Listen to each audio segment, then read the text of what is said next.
Well, good evening.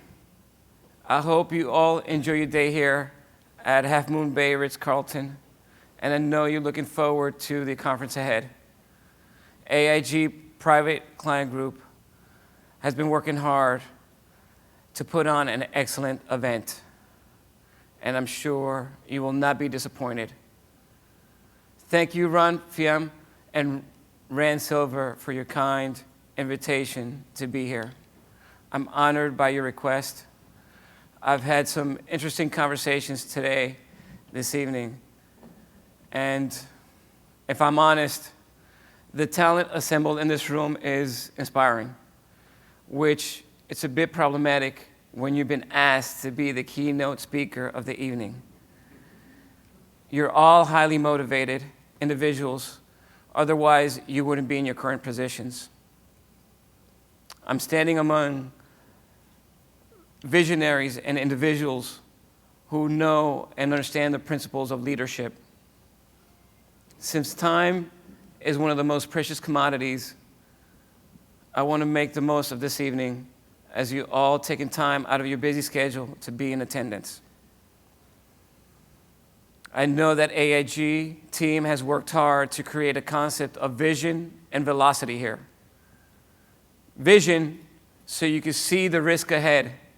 Velocity, so you can move forward, take them on headstrong, and navigate your successes. In your navigation, remember that there is very few things in life that is attributed to the work of one person. And me standing in front of you today is no exception. I depend on the eyes of others to guide me in my pursuit, to assist me in moving forward out of the darkness. In times of tragedy and despair, it's amazing what can be accomplished when we all work together. As you are aware, my life has been crafted by 28 years of service in the United States Army. So I really have no knowledge or little knowledge about the high-stake business. But I believe that our commonality in the aspect of human risk, in my opinion, one of the major risk players in the world today is the U.S. military. And of course, the biggest asset of risk mitigation for the military is the United States Special Operations. And if you really want to minimize your risk, you definitely call on your quiet professionals, the United States Army Special Forces, known as the Green Berets. Now, I know that you spend your days calculating risk, maximizing your position. You are the best in the business. AIG is one of the industry's leaders in preparing others for the worst that life has to offer. You prepare families and their assets for tragedies and losses. And at the end of the day, you all try to optimize the outcome of the worst case scenario.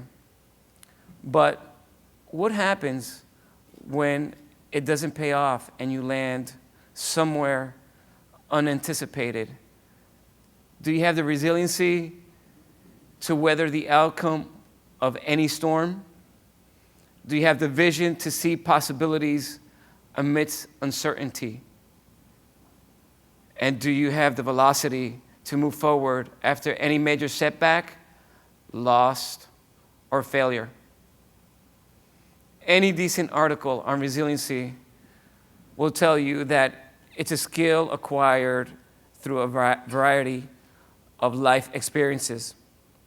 And as I look back on my career on Special Forces, I know that I'm fortunate to have had many experiences to draw from, as it is a life truly carved and shaped by trust, patience, courage, perseverance, and resiliency. My first true experience came as early as my college days and in the ROTC program. And I got to jump from an aircraft as part of the Army's airborne school. From the first step out of that aircraft, I was hooked. I knew then that I wanted to jump out of as many aircrafts as possible. For as long as I possibly could, I was all in. And shortly afterwards, I found myself at the Army's recruiter's office. I was passionate about the military and gladly accepted all consequences. And as Helen Keller once said, life is either a daring adventure or nothing at all. Yeah, sure, when you're down at the recruiter station, you may briefly think about the inherent danger that comes with deployments. And yes, there could be death. But there could be adventure and opportunities like seeing the world. I never really thought that the gray areas in between. I focused on my passion and turned a blind eye into any consequences. After arriving at the 101st Airborne Division, I received orders that our unit was going to deploy to Saudi Arabia as part of Desert Shield and then on to Iraq as part of Desert Storm. And as a young private, you receive little to no information about what to expect or how to prepare. You pack your bags and you go. And I know that most of you in this room can relate when faced with something so abstract like war.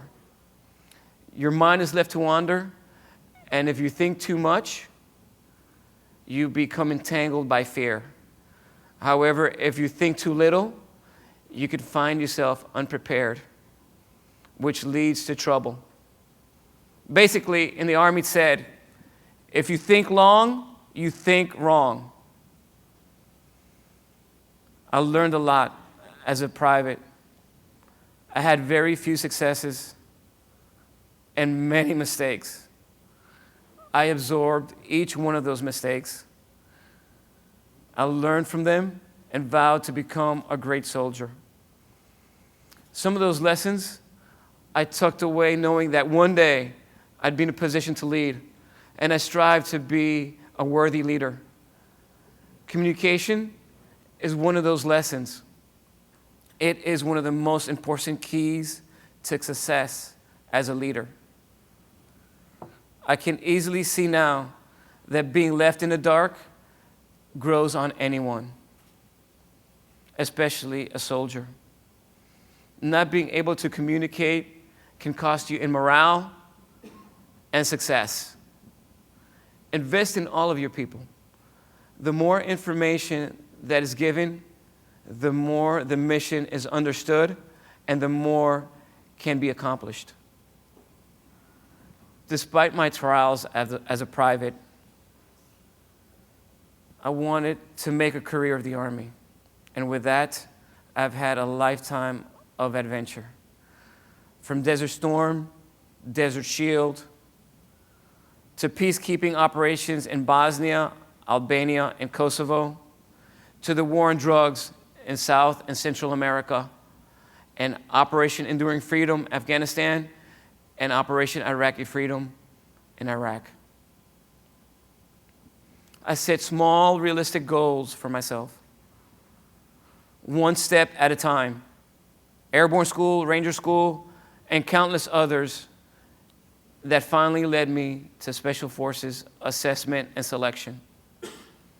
Of course, my ultimate goal was the elite counter-terrorist unit known as Delta Force.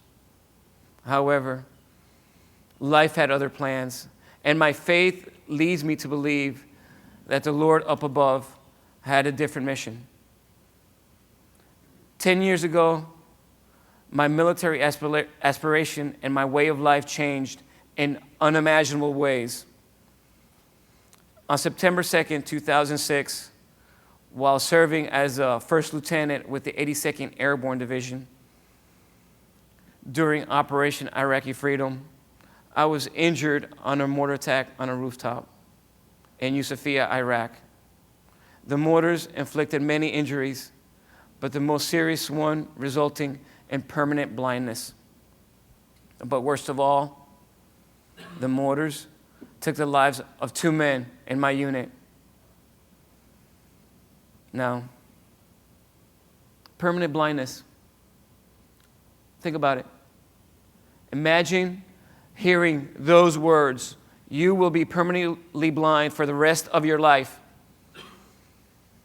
But those words cannot even compare to the following conversation, that 2 of my young men had died on that rooftop.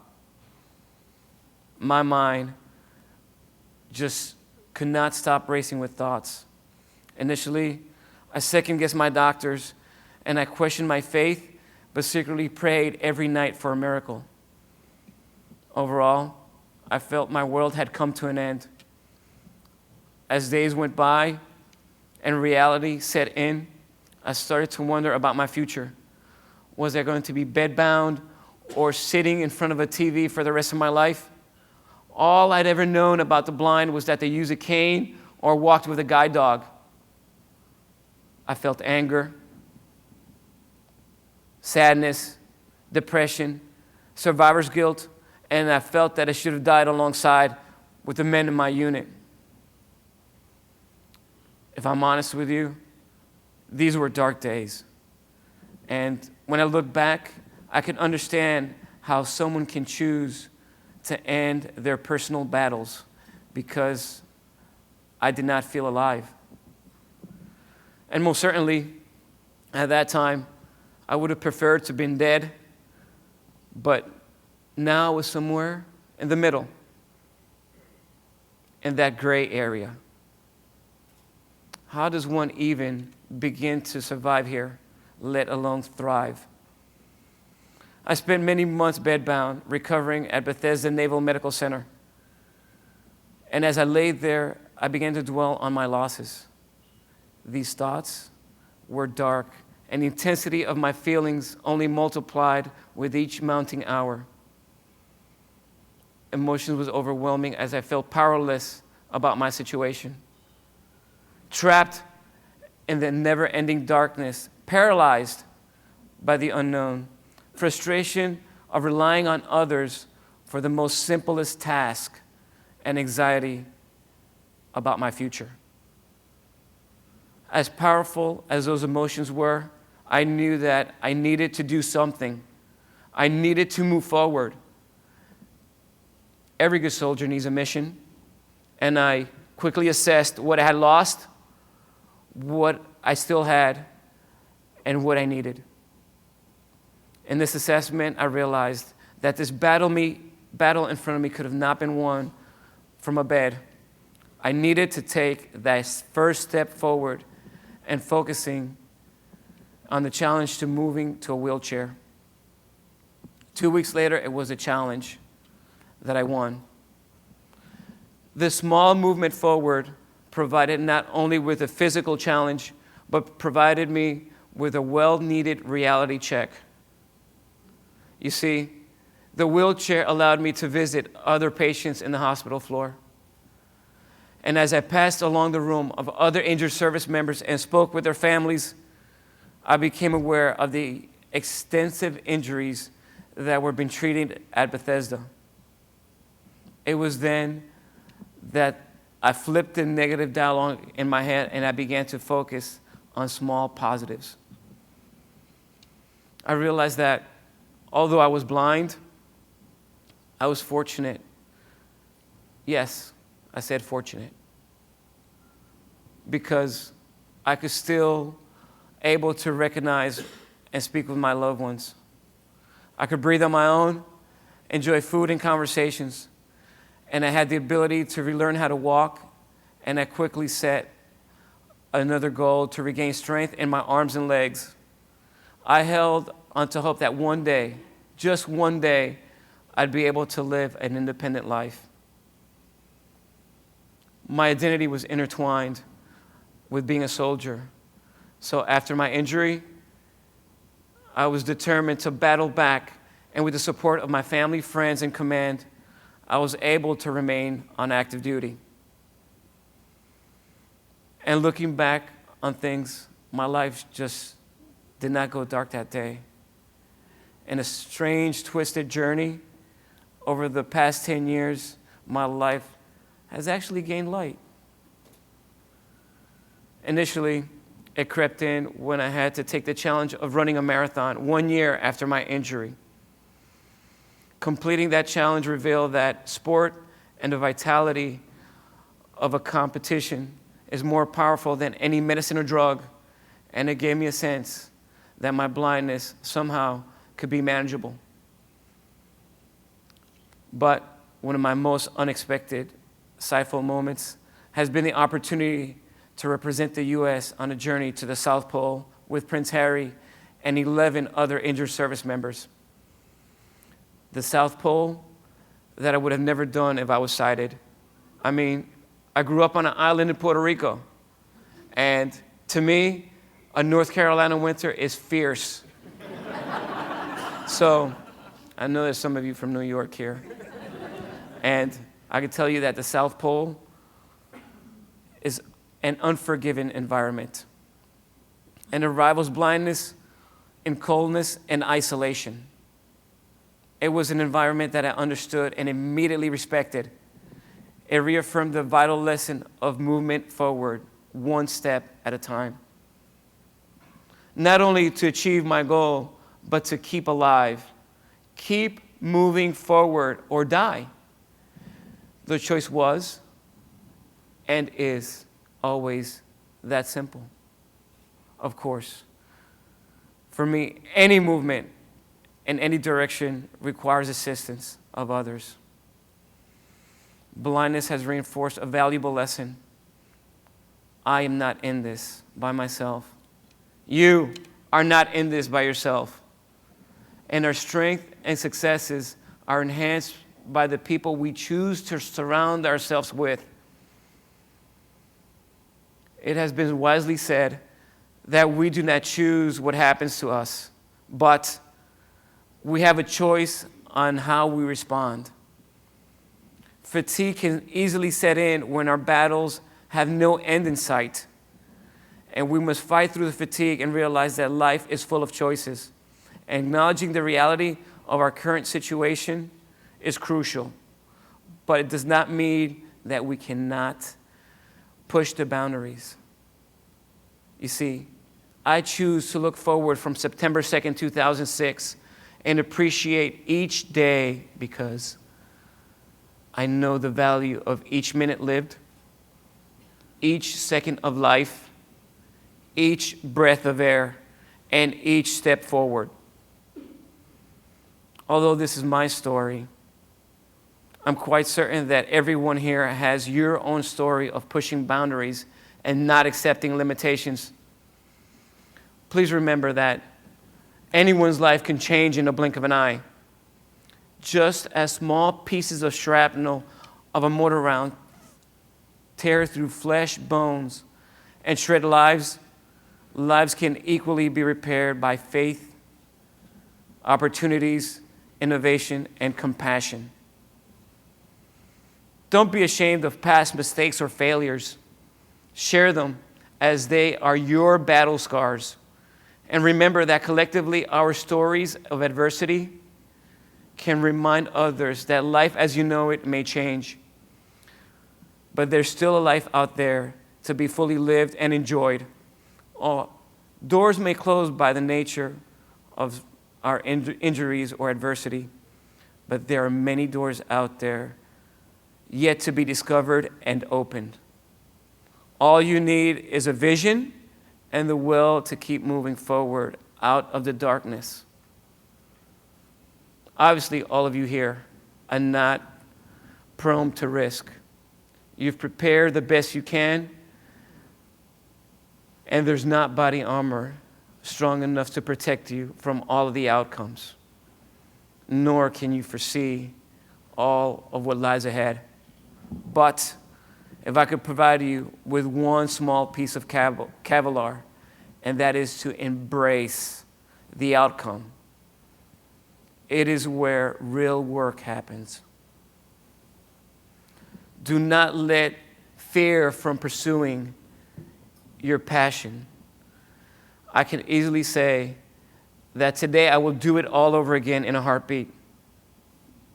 I love the military. And yes, I may have done things differently that day on the rooftop to bring a different outcome on those two men and their families. But the reality of that day has brought me here, speaking in front of some of the most highly motivated individuals I've ever met. That day has provided me with opportunities that I'd never dreamed of. Exploring the South Pole, climbing Mount Kilimanjaro, cycling across the US and Europe, a beautiful wife and daughter, and a son, yes, a son that wants to follow his own pursuit in the United States Army. And I'm proud of him. Being blind forces me to be present in all that life has to offer. And it forces me to focus on one moment at a time. Each footstep is firmly placed as to find the vision and the velocity to move forward. I wish you all the best in your future endeavors as you continue to pursue your passion. And in closing, I'd like to leave you with one final thought. If you take anything of what I said, remember this. To be born free is an accident, and to live free is a blessing, and to die free is an obligation. Thus, many have served, many have died, and many continue to serve all around the world, standing guard and standing ready for the call of duty, and in all volunteer force to ensure that we remain the land of the free and the home of the brave.